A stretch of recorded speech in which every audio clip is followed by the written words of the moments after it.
A new UN report says that the world could suffer a 40% shortfall in water in just 15 years unless countries dramatically change their use of the water. And this, like I said, this is from a UN report.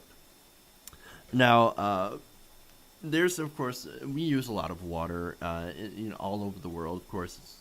And we have limited water supplies. And, of course, with climate change getting in the way and affecting water supplies, you can see how this could be troublesome. This could spell disaster. The report predicts that global water demand will also increase by 55% by 2050, while reserves continue to be exhausted. They continue to dwindle. If the current usage trends don't change, the report says that the world will only have 60% of the water it needs in 2030. Now, this can, like I said, this can cause a lot of different issues. Failing crops, ecosystem collapse, industry collapse, disease, poverty, war, water wars, and it says, "quote Unless Not the balance the fun between kind either. What's that? Not the fun kind. No. Water wars can sometimes have a positive connotation. Yeah, it's like we're getting the squirt guns and having a good time. That's not what this is. No, this is not what this is. Not the good kind. Nope. It says, unless the balance between demand and finite supplies is restored, the world will face an increasingly severe global water deficit. And that's according to the annual World Water Development Report. So, yeah. We've got some issues. I mean, we have some major steps to take if we're going to sort of prevent this water apocalypse that this report is warning us of.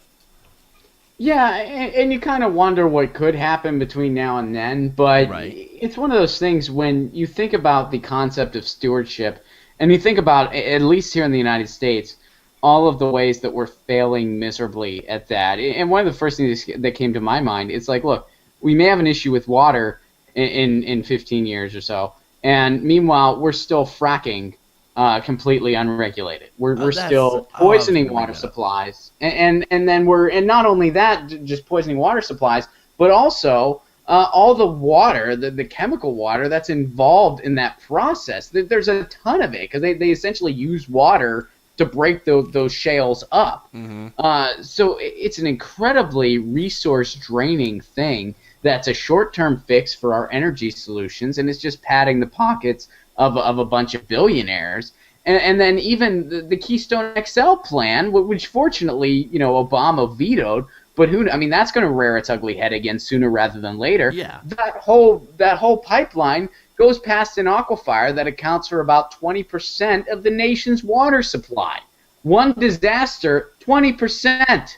Jeff, that's a lot. That is a lot. That's towing it. Neither of us are mathematicians, but that's a lot. Yeah.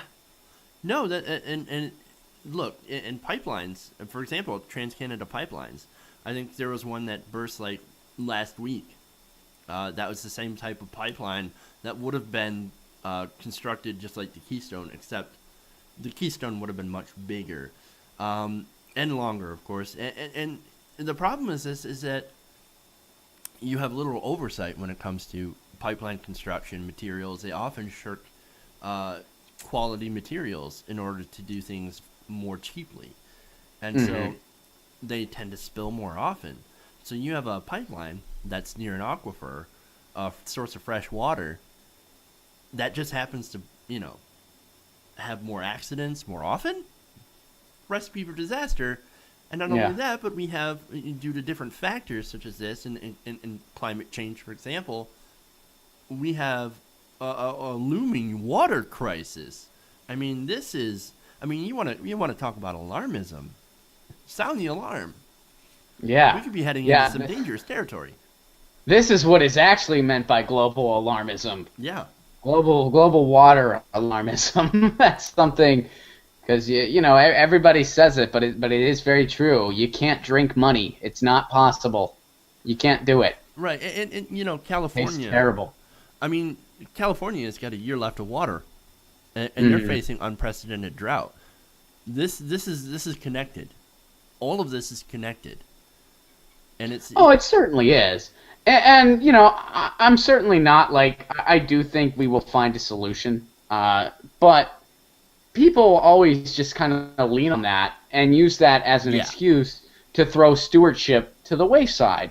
And it's like, no, we have a responsibility to this planet. We are essentially just, we consume resources, yes, but we have a responsibility to practice stewardship to the best of our ability and to not free willingly neglect it at every opportunity. And because of big business and big oil and stuff like that, we do the latter. We neglect it at every single opportunity. I mean, we're treating the Earth like it's a rental car that we purchased a full insurance plan on, and we want to just test how fast it gets on the highway. I say we're we not more treat it like a garbage dump. That's, you know what, my example was more poetic, but yours is more accurate. So we'll go with yours. Oh, well, I tend not to beat around the bush. I guess I tend to be a bit more direct and like, hey, we're screwed, everybody. We don't do something. We're not treating it as if we're just people that are here for a brief period of time and we got to treat it well. We're treating it like, oh, we're just, we can do whatever we want here because there will be no consequence. And it's like, well, guess what? There are going to be consequences because the Earth's going to keep going, but we ain't going to be. And maybe the fact that some people don't take this seriously is because some people think that the Earth is 6,000 years old. But well, and that, of course, going back to the first story. Yeah, Jesus will vacuum everybody up, so don't worry. He'll fix everything. I imagine if there were such a case of Jesus returning to Earth, I think you would be a little mad at everybody. Like, hey, why didn't you take care of the Earth that we gave you? Like, you despoiled my rivers. You cut down my trees. You cut down everything. And ruined everything. There's nothing here but toxic crap, toxic sludge. Yeah, right. right. What have you done? You probably slapped the crap out of people. Yeah. Oh yeah. No, I mean it's, and again, it goes into just the concept of stewardship that we're just. I mean, it's one thing to acknowledge that some stuff's going to happen. I get it. I drive a car, whatever, but. We're completely neglecting. First of all, we're neglecting progress that we could be making in regards to having a more sustainable and efficient energy world. But we're also just, I mean, we're doing some dangerous stuff, and it's going completely unregulated and completely unchecked. Yeah, and that is one of the issues that this report also mentioned. Of how India was one of our largest countries, and this is where it's coming out of. It came out of New Delhi, and it just pointed out how in India, like I said, huge growing population, water use is unregulated and wasteful. And look, I'd be remiss if I didn't mention how much water we use in our factory farming as well. And, as somebody who, I'm not a vegan or anything like that, or a vegetarian. I eat meat. I love steak. I love hamburger. But it is important to point out how much water is used in those processes. So, I mean, as much as I don't like the idea of cutting back on, eating red meat and meat in general, that would be something that I think would make a significant impact if more people were to not eliminate it completely, but to cut down on consumption and and really get after those factory farms too, that are using and wasting a lot of water, and industry wasting a lot of water, people in their homes wasting water. I mean, this we have solutions that we can take on a personal level to really kind of help mitigate this coming problem.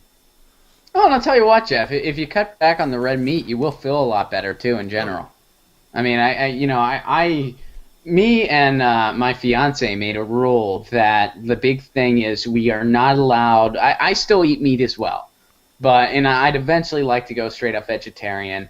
But I couldn't do it. I think I could, but there's just a couple things I really have a hard time letting go of. But the one thing that we do, we will not keep meat in the house. We buy meat when we want to use it that day, Right. and we will have meat at a restaurant or something like that. Okay. And that's it. And that was our big thing. So we're pretty much like 80% of the time, or more even, we're eating vegetarian meals. And when I do have meat, it's a treat. I still enjoy it. I still enjoy a lot of my other vices, but I kind of space it out. And I'll tell you what, I feel a lot better just eating a lot of raw vegetables. We're members of a crop share here in Tennessee, and I've noticed a big difference in how I feel. And so, once again, it comes back to your theme of stewardship, not only for, the environment and everything, but stewardship over your own body as well. Totally, yeah. Why not? And believe me, I'm far from perfect. I still got plenty of vices, especially. Don't we all? Don't we all? Yeah, I mean, you don't hey, have to be perfect. Just do a small part, and if everybody does just something small, it really does add up. Oh, absolutely, absolutely, and there's still time. So it's like that is the one positive thing.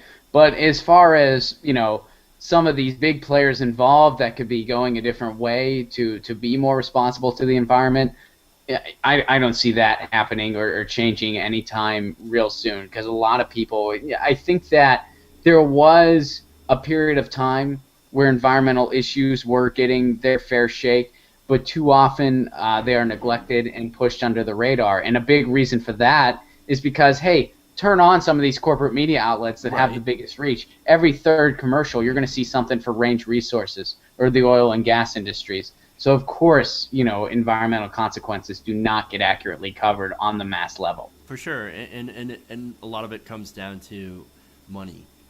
Oh yeah, that's all it comes down to. Some of our inaction at the federal level also comes from big money, big corporate money. So, that's another issue.